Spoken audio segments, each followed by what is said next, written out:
People who married divorcees. At what point did you realize there might be a reason the other person divorced them? My friend Emily grew up in a house that felt like it was always on edge. Her parents, Sarah and Tom, had been together for nearly 20 years, but the arguing never seemed to stop. Every conversation could spiral into a fight, even over the smallest things. What to have for dinner, whose turn it was to take out the trash, even what color to paint the hallway. Emily learned to tiptoe through the house, pretending not to notice, headphones on, bedroom door closed, anything to avoid being pulled into the crossfire. By the time Emily was in high school, the tension was unbearable. Her parents would fight in front of her, then retreat to separate rooms, leaving her to feel like she was walking on a tightrope. They were still technically married, but the house felt like a battlefield disguised as a home. Then one day, the inevitable happened. They divorced. It wasn't shocking. Emily had known it was coming for years, but what followed surprised her in a way she never could have predicted. Tom bought the other half of the duplex they had been living in, and instead of animosity or awkwardness, something strange happened. He and Sarah became friendly, not just polite, but genuinely enjoying each other's company. They went out to dinner together several nights a week, went to concerts, and even caught a few movies. Their interactions were smooth, casual, and for the first time in years, there was no yelling, no arguing, no tension hovering over every word. Emily watched this new dynamic with a mixture of disbelief and relief. What really threw her off was how easily they handled things related to her. They never argued about who was taking her to soccer practice, who was paying which bill, or who got her for the holidays. They coordinated effortlessly, sometimes joking about how little they used to manage to communicate without it exploding into a fight. Emily had never seen this side of her parents. The fighting that had defined her entire childhood seemed to dissolve once the marriage ended. And then there were the new partners. Sarah started seeing someone, and Tom did too. The difference wasn't just that they were dating other people, it was that they did it without letting jealousy or resentment creep into their interactions. Emily remembered being in the living room once when Tom's girlfriend came over and everyone sat around, chatting, laughing, cooking together. There was no awkward tension,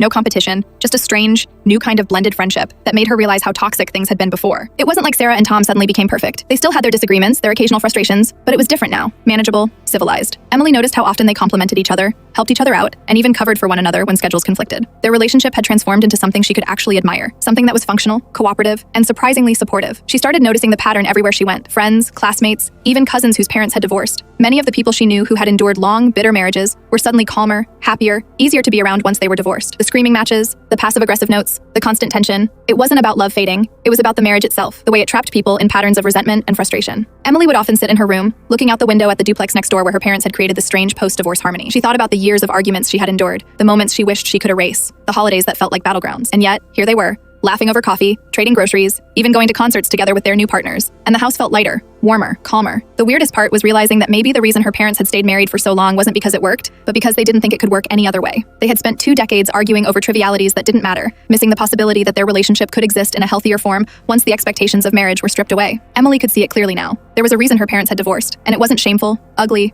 or even tragic. It was necessary. Watching them now, she understood something fundamental about human relationships, that sometimes the structure we cling to can be more damaging than letting go. Divorce hadn't destroyed her family. It had, strangely, set it free. Emily sometimes wished her parents had figured it out years earlier, before the yelling, the tension, and the long nights of fear and frustration. But she also knew they had reached this balance now, and maybe that was enough.